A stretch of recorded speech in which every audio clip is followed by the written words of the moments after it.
Pessoal, meu nome é Ellen Correia, eu sou nutricionista e é um prazer estar com vocês. Nós vamos conversar hoje nessa palestra sobre inflamação e as doenças psiquiátricas. É comum, pessoal, que nós hoje em dia tenhamos uma vida muito corrida, tenhamos uma alimentação desregrada, entre outras questões que levam à inflamação. Mas a gente não faz uma associação entre a saúde mental e essa inflamação desencadeando os transtornos mentais. Mas uma pergunta que eu tenho para você e que eu tenho certeza que no final dessa palestra você vai conseguir responder é: qual é o impacto? Qual será o impacto que a inflamação tem na saúde mental? Qual será o impacto que a inflamação tem na saúde mental? Bom, eu trouxe aqui algumas questões que estão diretamente relacionadas à saúde mental, né? Algumas questões que podem aí modificar ou melhorar ou até mesmo causar aí alguma piora dos quadros psiquiátricos, né? Alguns que estão relacionados até à origem de algum desses quadros. A questão genética, questões de estresse, trauma, relacionamentos interpessoais, dinâmica familiar e questões, pessoal, muito biológicas. Eu vou trazer aqui, eu vou trabalhar com vocês esses pontos, alguns desses pontos que estão dentro desse ciclo azul aqui, como, por exemplo, as questões dos neurotransmissores, inflamação, eixo HPA. Então, a gente vai falar um pouquinho a redução da neuroplasticidade, eu vou entrar na disfunção neuronal um pouquinho também, e a gente vai conversar como essas questões biológicas elas estão diretamente relacionadas à inflamação e impactam na forma como nós, seres humanos, nos comportamos no dia a dia, né, trazendo aí uma relação direta com as doenças psiquiátricas, tá certo? Então vamos lá iniciar com a questão da hipótese das monoaminas. A questão das monoaminas, pessoal, serotonina, noradrenalina, dopamina, é que dentro da questão inflamatória, vocês vão entender daqui lá na frente, né? Eu vou trazer aqui um pouquinho sobre essa questão da serotonina, vou querer que você guarde algumas informações com você e lá na frente você vai entender o quanto existe uma relação entre esse contexto da serotonina, noradrenalina, dopamina e a inflamação e as doenças psiquiátricas. Mas olha só, na hipótese das monoaminas, a gente consegue entender o quê? Que o nosso comportamento humano, ele ocorre por meio, algumas reações que nós temos ocorrem por meio do nosso funcionamento, dos nossos feixes nervosos, né? Dos nossos neurônios funcionando. E aí, o que acontece? Esses neurônios, entre os neurônios, eles têm mensageiros, que são como levadores aí de uma mensagem de um neurônio para o outro. E esses levadores de uma mensagem do neurônio para o outro são exatamente a serotonina, né, a noradrenalina, a dopamina, os neurotransmissores no geral. Eles trazem de um neurônio para o outro uma direção de como o nosso sistema nervoso central deve responder a determinado contexto. Vou dar um exemplo. Coloquei a mão num fogão quente, né? Sem querer, nem saber que estava quente, encostei. O que vai acontecer? Rapidamente eu vou tirar o braço dali, tirar a mão dali. Mas por que isso aconteceu? Porque meus feixes nervosos mandaram uma informação que chegou até o meu cérebro e aí ele disse: age, tira a mão. E eu tirei a mão e para me defender de um estímulo externo. Então os neurotransmissores, eles levam informações que geram em nós uma resposta ao externo, tá certo? O que é que isso tem a ver com inflamação? Você vai já entender mais pra frente. Mas aí, esses neurotransmissores, eles, pessoal, têm uma ação direta sobre nossa fome, sobre nossa irritabilidade, sobre o nosso sono, sobre a vontade de não fazer nada, de anedonia. Por quê? Porque esses neurotransmissores regulam a forma como a gente consegue se relacionar com o que é externo. Então, olha que coisa interessante.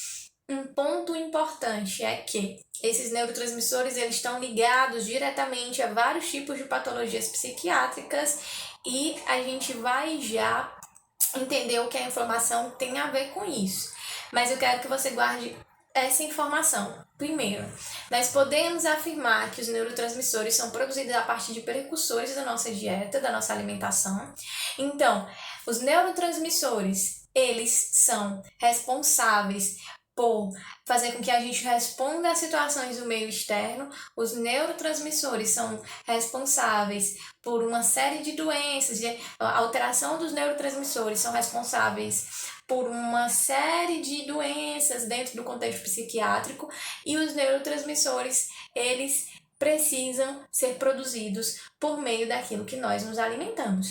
Então, esses 3 pontos eu quero que você lembre, tá certo? Para que lá na frente faça sentido algo que eu vou trazer para você dentro do contexto de inflamação. Paciente com alteração de neurotransmissor, por exemplo, serotonina. O que é que vai acontecer com esse paciente? Esse paciente, vamos olhar aqui do lado, ó, embaixo de serotonina, vai ter uma alteração de apetite, vai ter uma alteração de sono, de humor, uma alteração psicomotora. Isso, pessoal, pode estar relacionado a questões e sintomas do quê? De depressão, por exemplo.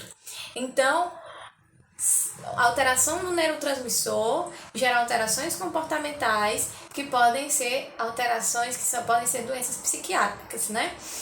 Além disso, esse neurotransmissor, para ser produzido, ele precisa de nutrientes que estão na nossa dieta. Por exemplo, para que haja produção de serotonina, eu preciso consumir triptofano. O triptofano, ele vai ser transformado em 5-hidroxitriptofano e o 5-hidroxitriptofano vai ser transformado em serotonina. Entre cada uma dessas moléculas, nós temos enzimas. Essas enzimas, pessoal, elas são codependentes de vitaminas e minerais. Então, para que a serotonina seja produzida, é necessário consumir uma boa quantidade de aminoácido, que é o triptofano.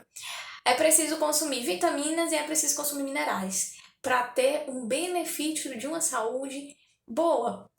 Então, guarda essa informação, que lá na frente vai fazer um sentido grande para você a respeito da questão da inflamação.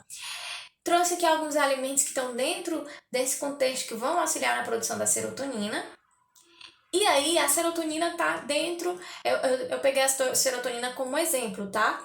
De um dos neurotransmissores. A serotonina está envolvida em um conjunto de doenças: depressão, síndrome do pânico, melancolia, transtorno obsessivo compulsivo, bipolaridade, entre outros. Então, é importante a gente entender que esses neurotransmissores em desordem podem trazer alterações comportamentais. Esses neurotransmissores em desordem podem trazer alterações comportamentais, podem trazer doenças psíquicas. Esses neurotransmissores, eles precisam da nossa alimentação para serem produzidos. E aí, outro exemplo aqui é o exemplo da epinefrina, né, da dopamina, que precisam de micronutrientes também. A tirosina é um aminoácido. Para que esse aminoácido ele vá sendo transformado para chegar à dopamina, precisa ter vitaminas, como por exemplo a vitamina B6, e de dopamina para chegar à epinefrina é preciso ter vitamina C. Então, pessoal, nós só temos os nutrientes que a gente põe para dentro, a gente só tem o neurotransmissor de uma forma saudável, que a gente consegue consumir os alimentos que vão auxiliar para ter esse neurotransmissor. E aí, dentro desse contexto, eu já falei para vocês sobre o ponto 1 aqui da roda, ó, que é esse aqui, ó, neurotransmissores. Você vai já entender a associação que esse neurotransmissor vai ter com a inflamação lá na frente. Agora a gente vai falar sobre o segundo ponto biológico que está diretamente ligado à inflamação, que é o eixo hipotálamo-hipófise-adrenal. O eixo hipotálamo-hipófise-adrenal, e agora eu vou fazer um link assim direto com a informação. O que acontece com o hipotálamo, com essa hipótese da hiperatividade do eixo HPA, pessoal? Bom, olha que coisa interessante. Nós estamos bastante acostumados a ter uma vida muito agitada, né? A gente corre para um lado, corre para o outro, faz uma coisa. É natural desse contexto. Os nossos pacientes estão assim. No dia a dia, toda a sociedade está assim.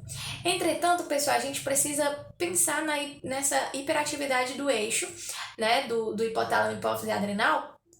Por quê? Deixa eu explicar uma coisa para você. Olha só. Quando a gente tem um momento de estresse ocasional, tudo bem, porque teu corpo, nosso corpo, ele tende a responder bem. Um momento de estresse, um momento onde você tem que, fugir, lutar, ou correr, ou enfrentar. E aí, como é que teu corpo reage a um momento de estresse? Tá vendo aqui, deixa eu te mostrar aqui. O hipotálamo libera CRH, o CRH ativa a hipófise, que libera a CTH, que vai ativar a córtex adrenal, e vai liberar aí o glicocorticoide a valer, ou seja, cortisol. Esse cortisol vai chegar ao teu sistema nervoso central em grande quantidade, teu sistema nervoso central vai dizer, pronto, vamos resolver logo esse estresse, resolver o problema, baixou o cortisol. Quem é que faz essa regulação? Um receptor de membrana que tem no teu hipocampo chamado GR. Ele tá bem aqui, hipocampo, GR. Esse GR, ele é responsável por diminuir a produção de cortisol, porque ele manda uma resposta para diminuir CRH, CTH e, consequentemente, cortisol. Então, tu libera cortisol bate lá no receptor do hipocampo, o GR responde, dando uma regulada de novo e o cortisol baixa. Mas, pessoal, olha que coisa interessante, quando você vive constantemente em estresse, constantemente em situações de adrenalina, você tá o tempo inteiro tendo que resolver alguma coisa, abanando incêndio. Quando um paciente vive nesse contexto, o que acontece? Há uma liberação de cortisol em grande quantidade em vários momentos do dia e de forma contínua em vários dias da semana. Esse receptor, que é o receptorzinho GR, que fica lá no hipocampo que eu mostrei para vocês, ele tende a sofrer uma down regulation. Ele tende a diminuir no hipocampo. E quando esse receptor diminui, o que é que significa isso? Significa que o cortisol, ele não vai mais conseguir baixar, porque quem fazia esse processo de baixar o cortisol era o cortisol se ligar aos receptores de GR. Então, o cortisol fica elevado na sua corrente sanguínea em grande quantidade. E aí o paciente fica com muita quantidade de cortisol por todo canto. Na corrente sanguínea, por exemplo, né? E isso gera o quê? Quanto mais cortisol, mais produção de TNF-alfa, interleucina 6, interleucina 1B. Isso significa inflamação. Essa interleucina 6, TNF-alfa, são citocinas pró-inflamatórias. Então, veja bem, estresse agudo é diferente de estresse continuado. Estresse agudo é algo pontual, estresse continuado é algo vertical. Quando um paciente tem estresse continuado, significa que ele vai ser um paciente inflamado. Por quê? Quanto mais cortisol, mais inflamação.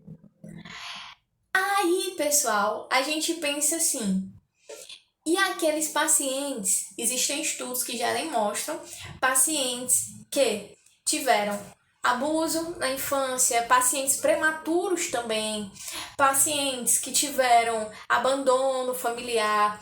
Esses pacientes, eles tendem a ter uma maior quantidade de citocinas pró-inflamatórias no corpo. Isso significa dizer que esses pacientes, eles viveram momentos de estresse contínuo, tiveram uma inflamação, e essa inflamação se perpetuou. Esse paciente se tornou um paciente extremamente inflamado.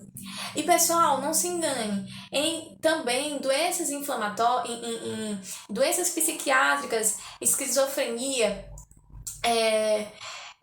transtorno bipolar, depressão, ansiedade, você encontra facilmente na literatura.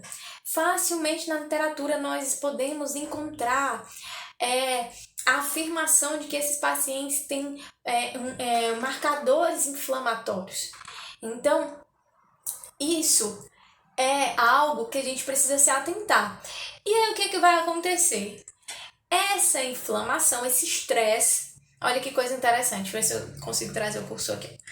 Esse estresse, né, advindo no isolamento social, de interações, né, interpessoais difíceis, adversidades, isso vai levar aqui uma alteração, uma ativação do hipotálamo, CRH, hipófise adrenal, que eu falei para vocês, gera aumento do cortisol. Esse aumento do cortisol vai fazer com que haja, sabe o que? O aumento novamente, esse aumento de citocinas pró-inflamatórias, vai haver o aumento de cortisol, que vai haver aumento de citocinas pró-inflamatórias.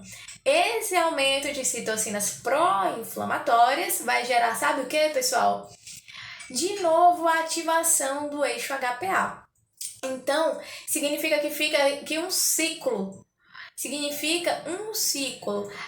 Hipotálamo, hipófise, adrenal, liberou cortisol, aumentou as citocinas pró-inflamatórias. As citocinas pró-inflamatórias aumentam de novo o cortisol. Esse ciclo, pessoal, não acaba aí. Por quê? Porque essas citocinas pró-inflamatórias também levam a alterações, outros tipos de alteração, como, por exemplo, diminuição das monoaminas. Olha só, as monoaminas que eu falei lá no início, que estavam ligadas ao quê? Quando essas monoaminas eram alteradas, o que é que essas monoaminas faziam? Levavam a doenças psíquicas, não foi? E que essas monoaminas estavam diretamente ligadas ao quê? Ao que nós nos alimentamos, não é verdade? Então, essa inflamação gera alteração nas monoaminas. Não só isso, mas leva também outras alterações. Eu vou dar um exemplo de alteração que está aqui também, que é o aumento da função neuronal. Então, uma grande atividade neuronal, uma atividade muito grande neuronal, pessoal, leva à morte celular, morte de neurônios. Então, leva à atrofia neuronal, o que não é interessante. Então, guarda isso. Olha que coisa interessante. O estresse leva ao aumento do cortisol, que vai levar ao aumento da inflamação. E a inflamação vai levar ao aumento do cortisol de novo. Vai ficar um ciclo. Mas aí, além disso, vai levar à alteração das monoaminas, que estão diretamente ligadas ao quê? Ao nosso comportamento humano. Que estão diretamente ligadas ao quê? A uma série de doenças psiquiátricas. E também vai estar ligada ao quê? A um excesso de atividade neuronal, que vai levar ao quê, pessoal? Que vai levar à morte celular. Então, isso significa o quê? Significa que inflamação é igual a alteração comportamental. Quanto mais inflamado, igual a alteração comportamental.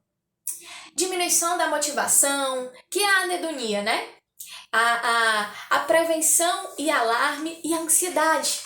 Então, aquele paciente que está sempre assustado, que está alarmado, né? São alterações comportamentais que estão diretamente relacionadas à inflamação.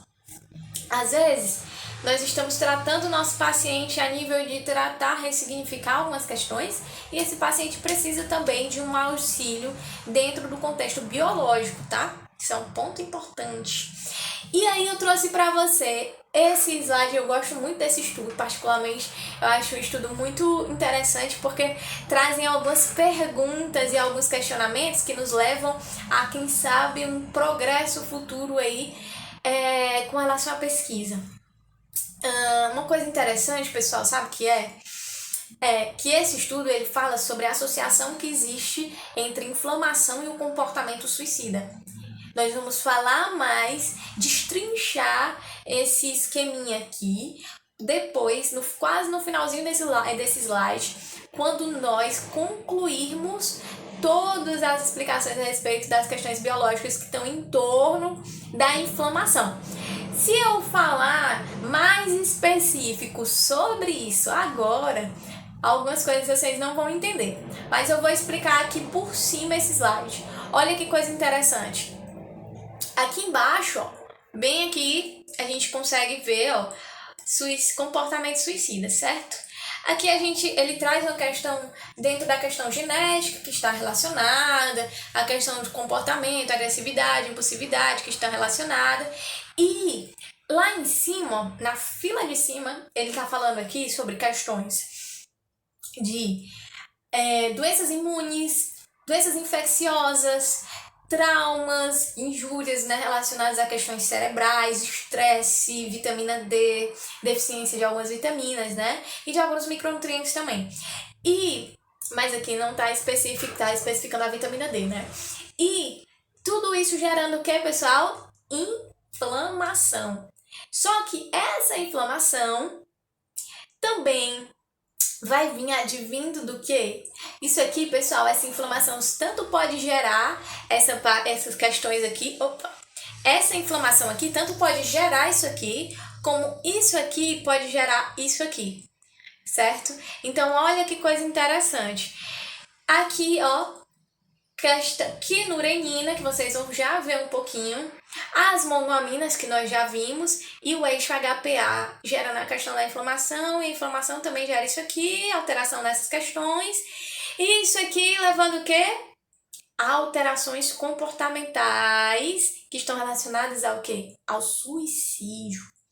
Então, isso me traz algumas perguntas que são muito legais, mas que a gente vai tratar sobre elas mais na frente. Vamos em frente, vamos seguir. Agora, nós vamos para o terceiro ponto. Nesse ponto aqui, a gente vai falar especificamente sobre a inflamação. Pessoal, na inflamação em si, existem algumas hipóteses voltadas para a questão de DUPs e PUPs. Eu quero que você entenda que existem agentes agressores do nosso corpo. Dois tipos, esses DUPs e esses PUPs estão relacionados, significam agentes estressores do nosso corpo, que são agentes estressores que são causados por agentes do nosso corpo, quando se trata do DUPs. Exemplo disso é quando nós temos uma grande quantidade de açúcar na nossa corrente sanguínea, que traz problemas para as nossas próprias células. Então, são agressões geradas pela nossa própria pela produção ali de alguma coisa do nosso próprio organismo que gera a inflamação. A gente costuma dizer que são agentes estéreis, porque não são agentes decorrentes de algum micro-organismo. Já os PUPs, né, que são padrões moleculares associados a patógenos, são exatamente as infecções, os micro-organismos que geram essa agressão celular. Então, nós temos dois tipos de agentes que podem trazer agressão para o nosso corpo. Como é que essa agressão funciona? A realidade, pessoal, é que nas nossas células, nas nossas células existem portinhos chamados receptores, e esses receptores, eles vão estar, existem receptores que Quando esses padrões moleculares associados a patógenos ou os DUPs entram em contato com esse receptor, gera ativação, por exemplo, o receptor toll-like receptor, que é um receptor que geralmente ativa esses receptores, esses mediadores inflamatórios.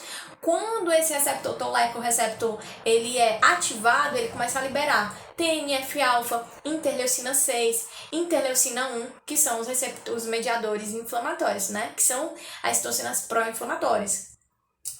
Essas citocinas pró-inflamatórias vão para o cérebro fazer exatamente aquele estrago que a gente tá que é o que a gente está conversando aqui, né? Vão para o cérebro, vão para o fígado, vão para o coração, vai para os ossos. Então, a realidade, pessoal, é que a maioria das doenças estão diretamente associadas, quase boa parte das doenças estão relacionadas à inflamação. E aí, dentro do contexto de inflamação e intestino, nós vamos falar um pouquinho sobre disbiose. E sobre outro ponto, eu acho interessante eu citar esse exemplo aqui também sobre outro ponto. Olha só, a inflamação, dentro do contexto de intestino, ela ocorre, pessoal, tanto pelo que a gente consome, que gera inflamação. Por exemplo, aqui ó, um paciente que está consumindo alimentozinhos do McDonald's, né? Batatazinha bem cheia de gordura trans, bem gordurosa, né? Aqueles alimentos que são bem gordurosos, que o nosso corpo, que tem ali substâncias nesses alimentos, que geram para o nosso corpo uma ligação com os receptores que entendem que esses alimentos são perigosos para nós, começam a liberar citocinas pró-inflamatórias, fazendo com que nós ficamos inflamados. Aí a gente imagina aí aquele paciente que está fazendo o usozinho da serotonina, do inibidor seletivo de recaptação de serotonina, né? Fazendo terapia, cuidando direitinho da medicação, né, da terapia, mas está se enchendo de alimentos que são inflamatórios, por exemplo, né? Como será que esse paciente vai responder ao tratamento? Então, um ponto é que esses alimentos, eles têm sim o teor inflamatório, mas não só isso. Esses pacientes, esses alimentos não têm só um teor inflamatório em si, como esses alimentos, eles geram também um aumento da disbiose intestinal. O que é a disbiose? Essa desregulação da flora intestinal. Esses alimentos, eles são o alimento das bactérias gram-negativas que estão no nosso intestino. E essas bactérias gram-negativas têm em sua parede da célula delas uma proteína de membrana chamada LPS. Essas proteínas de membrana, quando se ligam a algum receptor toll-like receptor, faz com que esse receptor libere uma grande quantidade de interleucina, né, de citocinas pró-inflamatórias, que é o que eu expliquei, o que eu ia explicar aqui. Mas vamos lá. Qual é a associação que existe entre o intestino inflamado e o cérebro inflamado? Primeiro, o que a gente come pode gerar inflamação, como eu falei, mas em segundo lugar, pela essa questão da microbiota intestinal. A realidade, pessoal, é que, como eu falei, as bactérias gram-negativas têm em sua parede o LPS. E olha que coisa interessante, eu não sei se... Deixa eu te mostrar aqui, ó. Esse aqui é a parede intestinal. A parede intestinal, ela é composta por essas liguinhas aqui, ó, que a gente chama de tight junctions. Essas liguinhas, o nome dessas liguinhas é claudina e ocludina. O que é que acontece com o nosso intestino quando ele está cheio de inflamação, quando ele está quando ele não está bem cuidado, quando nós não temos nos alimentado bem? Essas ocludinas e essas claudinas, elas são quebradas, essas tight junctions são quebradas e a gente fica com o intestino permeável. Esse aqui é o famoso intestino permeável. E o que vai acontecer com esse intestino permeável? As bactérias gram-negativas vão entrar aqui, vão acessar as células imunológicas, e as células imunológicas vão fazer o quê? Vão agir. Vão agir em que sentido? Liberando citocinas pró-inflamatórias. E essas citocinas pró-inflamatórias vão pegar a corrente sanguínea e vão bater no sistema nervoso central, atravessar a barreira hematoencefálica e vai fazer um estrago, assim, e vai trazer algumas alterações para o cérebro, tanto de diminuição das monaminas, como também de alteração mesmo da função das células do cérebro. Isso gera neuroinflamação, já que essa quantidade de citocinas pró-inflamatórias estão todas lá no cérebro. Então, é importante que nós olhemos para o paciente, né, de uma forma geral, vendo que esse paciente pode estar possivelmente inflamado também, precisando de um acompanhamento nutricional também. Então, quando a gente olhar para algum contexto, né, no paciente com bipolaridade, com depressão em especial, que é muito, muito evidenciado isso em pacientes com depressão, muito bem evidenciado, pessoal, principalmente por uma questão de que a gente vai já falar lá na frente do sequestro da serotonina, do triptofano, mas muito bem evidenciado pacientes também com esquizofrenia. Então, até pacientes mesmo com um humor mais irritadiço, né? É importante que a gente veja essas questões biológicas. E aí a gente vai chegar aqui, vamos retornar. Vocês lembram que eu falei das monaminas? Lembra que eu falei que a serotonina, a dopamina, a noradrenalina? Lembra que eu falei desses neurotransmissores e que eu falei para você que esses neurotransmissores eles estavam relacionados às doenças psiquiátricas, eles eram produzidos por meio do que a gente consumia e eles estavam relacionados à forma como a gente vê as coisas ao nosso redor? Então, esse neurotransmissor, eu vou pegar aqui a serotonina, que é bem evidenciada com relação à depressão, tá? Olha que coisa interessante que vai acontecer aqui, pessoal. Olha que cascata. Nós temos aqui um intestino inflamado, certo? Um intestino inflamado. Isso aqui, ó, não sei se você tá vendo, mas aqui nessas bolinhas tem escrito interleucina 6, TNF-alfa, interleucina 1. Aqui tem escrito citocinas pró-inflamatórias. Aqui são citocinas pró-inflamatórias, tá? O que é que acontece? Bem aqui tem escrito TR, que é triptofano. O triptofano, quando ele é consumido, ele vem entrando no sistema nervoso central. Pessoal, esse triptofano, ele vai ser transformado em serotonina.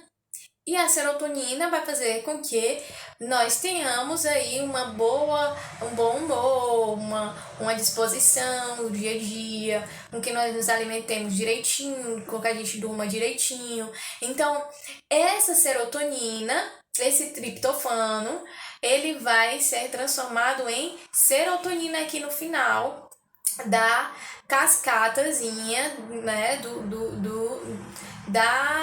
caminho metabólico, certo? O que acontece? Quando nós estamos inflamados, várias citocinas pró-inflamatórias, quando há inflamação no intestino, quando o intestino está inflamado, o que é que vai acontecer? Essas citocinas pró-inflamatórias vão gerar a produção de duas enzimas. Essas duas enzimas vão sequestrar o triptofano. E o triptofano, em vez de ser transformado em serotonina, esse triptofano ele vem para outra via. Então ali o paciente está pensando, poxa, eu estou tomando um inibidor seletivo de recaptação de serotonina, que vai aumentar ali a minha serotonina dentro da minha fenda sináptica, para que eu possa ter uma melhor resposta de um neurotransmissor para o outro e me sentir bem. Junto com isso, eu estou consumindo triptofano, que é para, além dessa medicação, fazer com que a minha serotonina fique mais tempo na minha fenda sináptica, ainda estou comendo triptofano, alimentos com triptofano, que é para aumentar a produção desse triptofano que vai estar na fenda sináptica. Então, eu estou fazendo certo. Aí, o paciente pensa assim, só que na verdade o que está acontecendo? Esse paciente está aqui, ó, inflamado. O que vai acontecer? Vai haver, pessoal, um desvio do triptofano esse triptofano vai vir aqui, vai se transformar em 5-hidroxiquinurenina. E também vai se transformar em quinurenina. Então, vai se transformar em 5-hidroxiquinurenina em quinurenina. O que é que isso significa? O que é que isso significa, pessoal? Isso significa, sabe o quê? Que esse 5-hidroxiquinurenina, se entrar no sistema nervoso central e encontrar radicais livres, vai gerar atrofia. Vai gerar atrofia hipocampal. Ou seja, vai gerar alteração neuronal no hipocampo. E a quinurenina? A quinurenina vai se ligar a um dos receptores ligados ao glutamato, um dos receptores de glutamato, e vai fazer, sabe o que? Vai gerar excitação do sistema nervoso central. Vai aumentar a atividade dos neurônios, o que leva o glutamato em grande quantidade, gerando muita atividade desse neurônio, vai levar à morte neuronal. Então, tudo isso gera alteração comportamental. E olha que coisa interessante, quem iniciou isso, pessoal? A inflamação. Para ver como nós precisamos cuidar desse paciente de uma forma mais integralizada, de forma mais integral mesmo. E aí eu vou trazer aqui um ponto para você, que é a questão da obesidade, que também gera inflamação, né? Por várias vias, né? Existem estudos que falam sobre uma hipóxia, uma microhipóxia que acontece, que o tecido cresce muito. Como esse tecido cresce muito, ele gera alteração da capacidade de oxigenar, e tem morte desse tecido. O macrófago vai trabalhar ali liberando muitas citocinas pró-inflamatórias, sem contar que esse tecido tem muito toll-like-receptor, que é um receptorzinho que alarma para a inflamação e gera a produção de mais citocinas pró-inflamatórias. E esse toll-like-receptor, ele entende os triacilgliceróis que estão dentro dessa vesículazinha de gordura como um agente perigoso. Então, ele tem um receptor e ele tem o produto que gera a ação desse receptor, liberando mais citocinas pró-inflamatórias. Por isso, um paciente com obesidade vai ser um paciente inflamado. Além disso, pessoal, a inflamação gera disfunção sináptica, pelo simples fato de que, eu tenho aqui estresse continuado, tenho aqui produção de glicocorticoide, de cortisol. Isso aqui vai gerar, sabe o quê? Vai levar a uma diminuição da produção, vai levar vai mexer aqui com a mTOR. E a mTOR é exatamente o que faz com que haja a produção aqui, de receptores, ou seja, vai impedir a produção de receptor, o que vai fazer com que haja uma modificação na função das células do sistema nervoso central. Logo, isso traz disfunção sináptica, certo? Aí a gente vem aqui rapidinho para esse slide, que é o slide que eu falo sobre o quanto a inflamação pode ter uma relação direta com essa questão do comportamento suicida. E eu trago aqui essas questões, pessoal, que eu falei naquele momento. Citei que isso aqui levava à inflamação e falei da quinurenina, né? Que é exatamente aquela questão da quinurenina que está relacionada com a inflamação. E aí eu falei aqui, quinurenina, das enzimas que levam à produção, a questão do glutamato aqui, né? Então, tudo isso aqui pode trazer a questão do comportamento suicida, a questão das monoaminas também, e a questão do eixo HPA. Então, pessoal, isso aqui, eu gosto desse slide, sabe por quê? Porque ele abre uma janela de possibilidade para, quem sabe, lá na frente, fica a pergunta para vocês. Será que com a nutrição a gente não conseguiria diminuir a questão desse comportamento suicida? né? Já que com a nutrição a gente consegue melhorar essa questão do HPA, com o próprio estilo de vida diferente, melhorado, a gente consegue melhorar essa questão do eixo HPA. Com a questão da alimentação e diminuição da inflamação, a gente consegue melhorar o eixo HPA. Com a melhora do intestino, a gente consegue melhorar a questão da quinurenina. Então, olha só, né? Olha que coisa, que possibilidade nós temos de auxiliar as pessoas, né? E aí eu deixo aqui para você uma importante mensagem, né? É importante saber quais elementos do quadro clínico eles são explicáveis por uma alteração biológica e quais elementos são compreensíveis psicologicamente, tanto pela cognição como pela empatia. Ou seja, nós precisamos entender que existem alterações biológicas e psicológicas e não dissociar uma da outra, mas entender que as duas podem trabalhar de uma forma juntinhas, né? Aqui mostrando que a alimentação tem uma relação com essa questão neuronal, e já se mostrou desde 1993 se fala sobre isso. Sarris em 2015 confirmando que a alimentação pode ser aí um agente eficaz e econômico que pode alterar os resultados dos transtornos mentais, né, melhorando a saúde mental. Estudos aqui da Sociedade Internacional de Psiquiatria Nutricional mostrando que uma alimentação anti-inflamatória tem relação com a melhora, né, dos quadros em psiquiatria nutricional. Falo aqui um pouquinho sobre os nutrientes que estão diretamente relacionados com a modificação, a melhora das questões metabólicas e dizendo aqui, puxando sardinha para a nutrição, né, que a nutrição pode auxiliar no processo inflamatório, pode auxiliar na modulação do estresse e pode auxiliar na síntese dos neurotransmissores. Aqui eu trago um artigo que foi publicado em 2017, onde algumas pessoas ficaram fazendo terapia, outras ficaram só com uma dieta anti-inflamatória. As que ficaram com dieta anti-inflamatória tiveram resultado de 30% de melhora na remissão dos sintomas 30% das pessoas tiveram remissão dos sintomas depressivos, enquanto do outro lado 8%. E é isso, pessoal. Muito obrigada por ter estado aqui nesse tempo comigo, né? Espero que vocês tenham gostado. Estou à disposição de vocês. Um abraço e até mais.